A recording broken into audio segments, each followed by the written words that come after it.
Buongiorno, welcome back to my channel.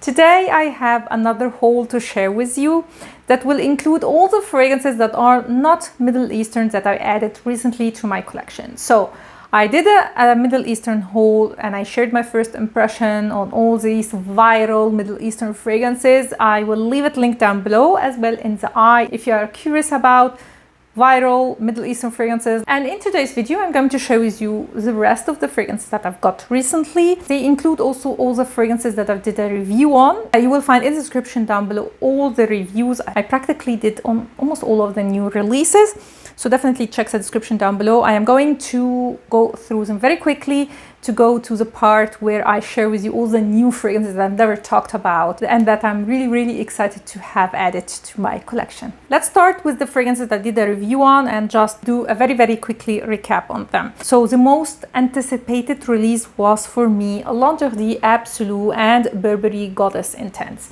L'Interdit Absolu is a spicy, more masculine version of the original one. It has an added cardamom and also lavender, which takes the original DNA to a masculine direction. And I appreciate it from an artistic point of view as a new take on the original DNA, but I personally did not like an added lavender to L'Interdit line, and it was just too masculine, too sharp for my liking. And I feel like a lot of people will not like it unless you love spicy, more masculine fragrances. You will definitely love this one. A lot of you actually mentioned in the comments down below that you actually enjoy very much this one, and it is your favorite flanker. So the jury is still out there when it comes to this one, but a definite flop for me and for the majority of people is Burberry Goddess Intense. I love the original Goddess. It was love at first sniff and it very quickly became one of my favorite fragrances.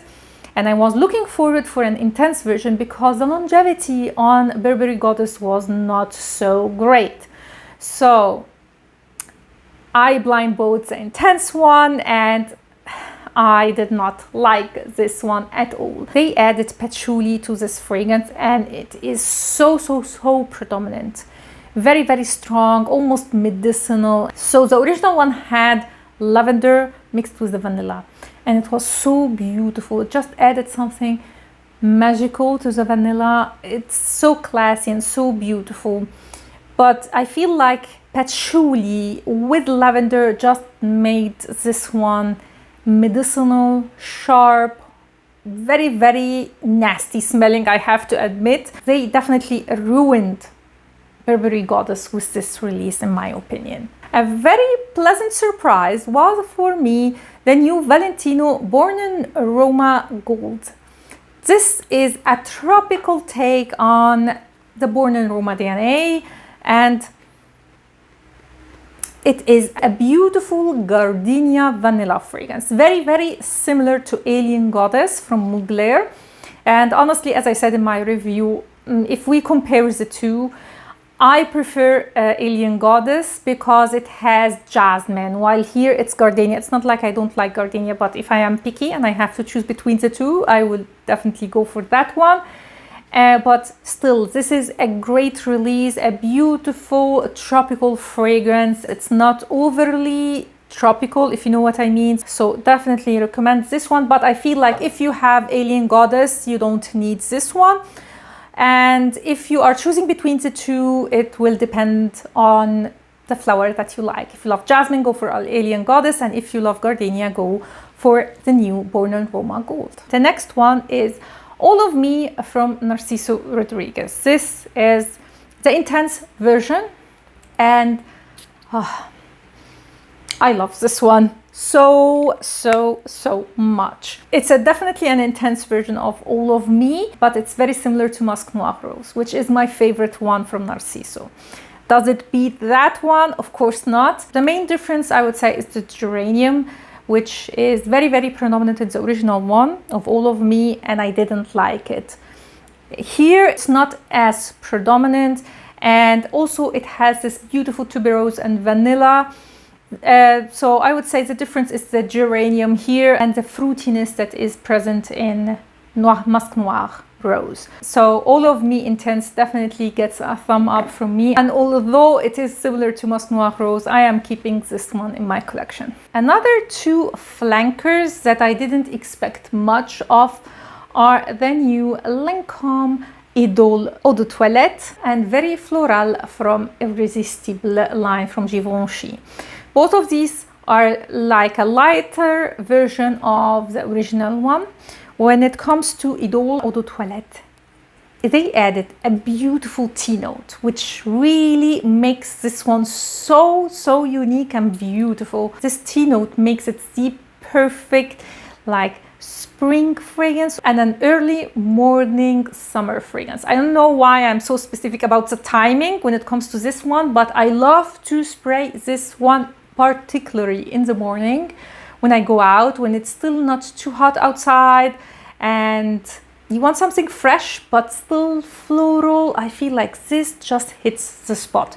Beautiful fragrance, highly recommended, and it doesn't have too much of this irritating musk that Lancôme has. So although the longevity is not great at all with this fragrance, I'm still loving it and would highly recommend it. Now when it comes to Irresistible Very Floral, again, I feel like this one hit the spot for me because it fixed for me every problem that I had with the line. Not that I don't like the Irresistible line. I had at a certain point all of the fragrances. I have a buying guide on them. You will find it in the description down below again.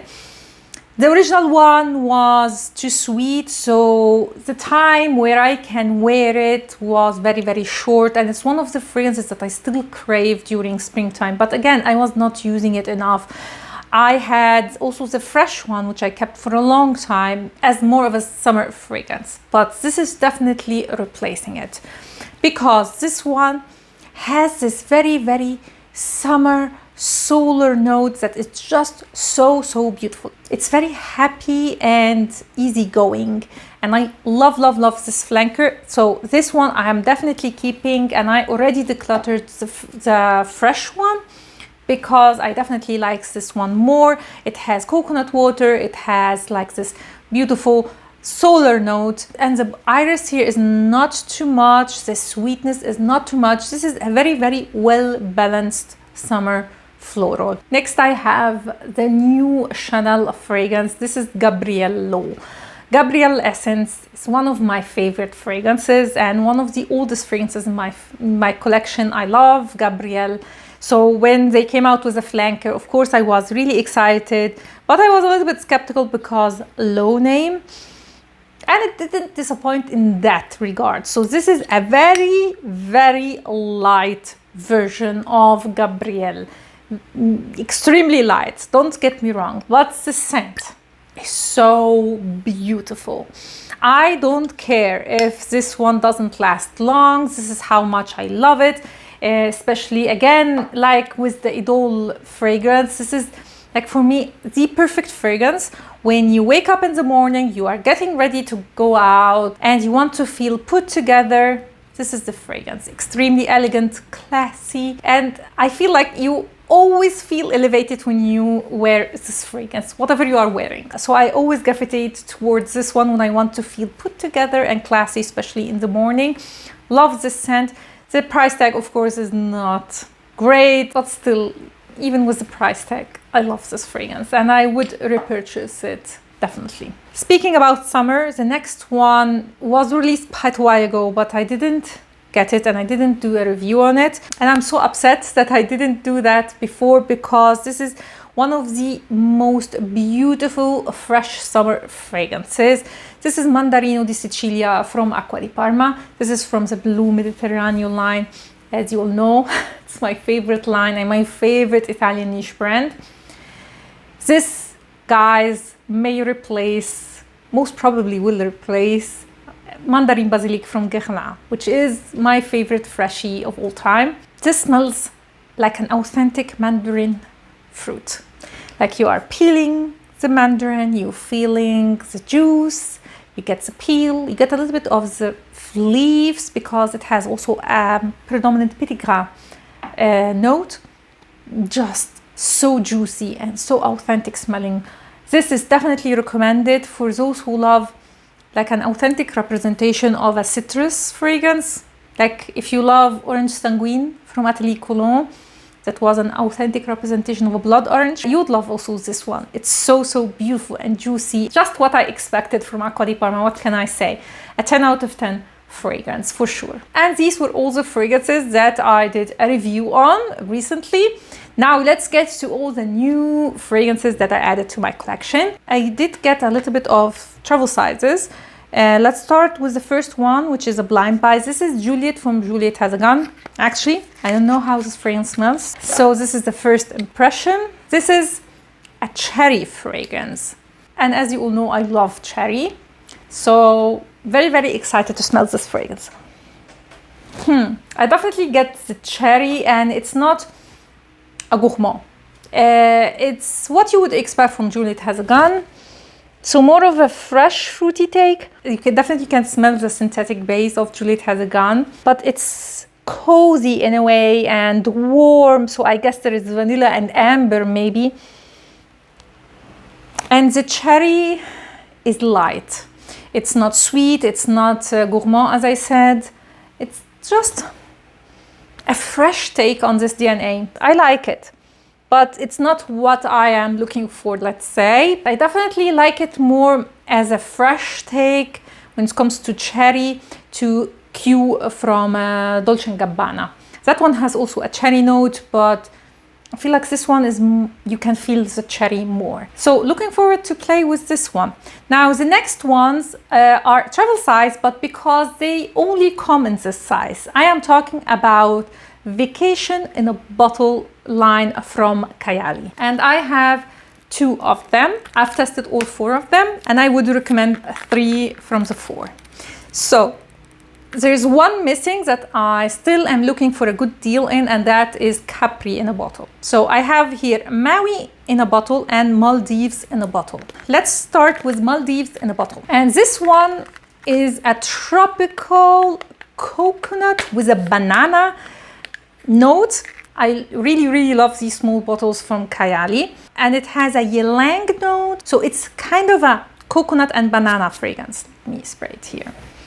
And from the 3 that I've mentioned, this is my least favorite one. I definitely prefer Maui in a bottle and Capri in a bottle to that one, but it has something special that I really love. And I am shocked because this is not at all my style in fragrances, but I really enjoy it. And I'm not bothered that they come only in a small size, because it's not a fragrance that I would wear so much. But sometimes maybe when I want to feel happy, I don't know, tropical and happy, I will spray this fragrance. I have actually a special episode of new releases that are very hyped, that is coming very soon, where I talk more in depth about these fragrances. Now let's get to Maui in a bottle. This one is more of your typical tropical fragrance, but again, there is something special about this one.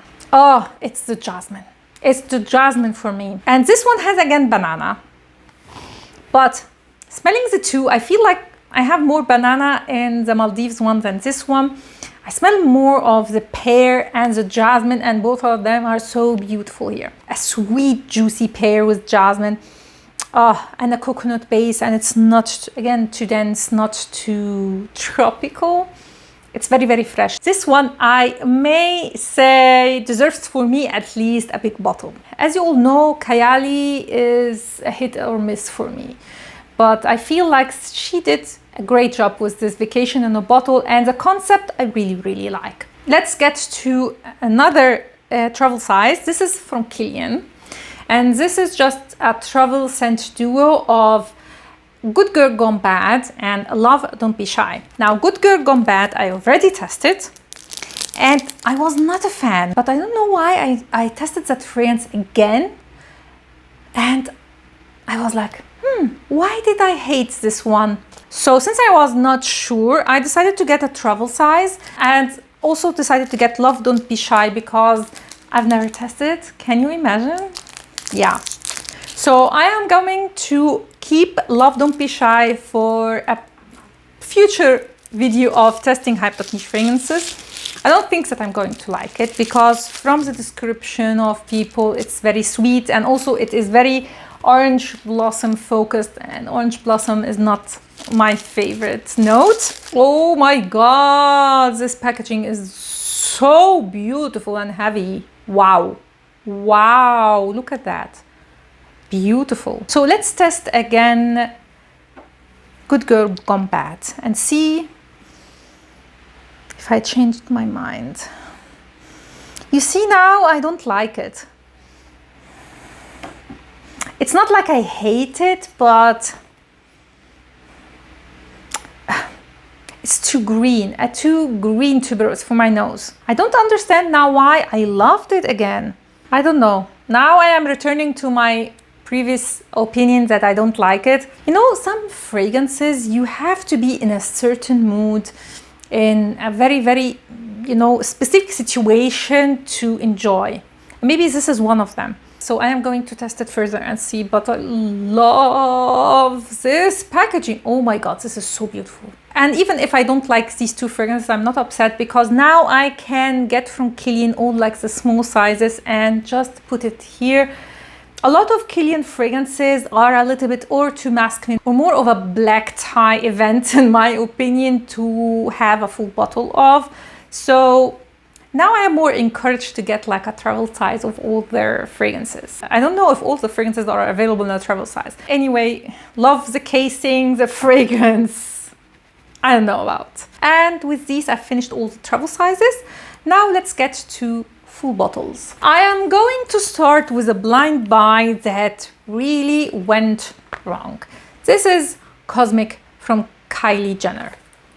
I'm not a fan of this family, but I was very intrigued. And yeah, I decided to get a bottle blind buy. I would categorize this one as an ambery floral fragrance. All my nieces smelled this one and loved it. So maybe I am judging this fragrance from a point of view of someone who tested so many fragrances and especially niche one. So this just doesn't cut it for me, but all my nieces were obsessed. So we have actually here, let me tell you because the notes are on the box. We have Star Jasmine, we have Blood Orange in the opening, in the heart we have Golden Amber Accord, Red Peony Accord, and in the base we have Vanilla Musk Accord and Cedarwood. I mean, like the notes should be right up my alley, but this just smells cheap.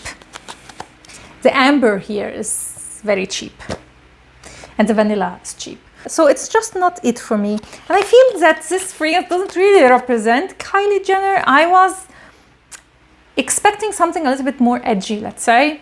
And this is not edgy at all. Very, very safe fragrance. It's not bad, but it's not special. So I don't know. Even when we talk about designer fragrances, there is more like these floral, if we talk especially about jasmine, like ambery jasmine fragrances that I like definitely more, like for example Wanderlust from Michael Kors. It's giving me something that this one is just lacking. So yeah, Cosmic from Kylie Jenner will definitely be decluttered, but I am not going to sell it. I am going to gift it to one of my nieces that really, really loved this one. Last and certainly not least, my first Bulgari Allegra fragrance that is not from the enhancing line. This is Passeggiata. I really have to update my buying guide on the Allegra line. I was one of the first person who did a buying guide on this line way back. Again, check the description, so I have to update it. So let's admire the bottle. And if you see the color of this bottle, you will get an idea of how this fragrance smells like. A beautiful musky floral with some citrusy accents to it. It's extremely fresh, extremely elegant, and very, very unique. They actually mention only two notes. I think it's floral notes and musk, if I'm not mistaken. I definitely smell some fruity touches. I smell some vanilla. It's more complex and then the notes that are mentioned. And the florals here are very unique. Almost green, like almost like a garden flowers, like you are in a garden and you are picking flowers from the garden, and maybe there is like an orange juice nearby or a fruit basket beside you. It's extremely unique and very, very difficult to explain how this fragrance smells. And I feel like all the new releases from this line are much better than the older ones. So Bachami, which is a great creamy gardenia, very good. A little bit too sweet for my liking, but I have to revisit that fragrance. There is also Magnifica, which is quite an, I can't say strange, but all of them are very unique, like nothing that you have ever smelled before. And I have to mention also that it has almost like a cologne touch, like as if there are two fragrances mixed together. So you have a floral fragrance and you have a little bit of a cologne beside it. I can't really describe this fragrance, but if you are looking for something unique, a unique floral fragrance, check this one. But it's not a safe blind buy. So this one you have really to test, because I feel like it's a scent profile that may be not for everyone. Definitely also underrated, because I never saw anyone talk about this fragrance. So that was Passeggiata from Bulgari, and with that I finally finished my haul. And stay tuned, because the declutter is coming very soon. As you all know, I am curating my fragrance collection, and I know that I am going to get more fragrances because Christmas, because my birthday is in October. So I know that some fragrances will be added for sure, and I have limited space and I want everything to be organized and aesthetically pleasing, displayed, so I can see everything and I don't forget about a fragrance. So it will be a brutal one, so stay tuned for that. Again, check the description down below for the reviews of all the new releases, and tell me which one is your favorite new release of 2024. And that was it. I hope you liked this video and you found it helpful. If you did, don't forget please to subscribe and to hit the notification bell, and also to give me a thumb up. That will help me a lot. Thanks a lot for watching, and see you next time. Ciao.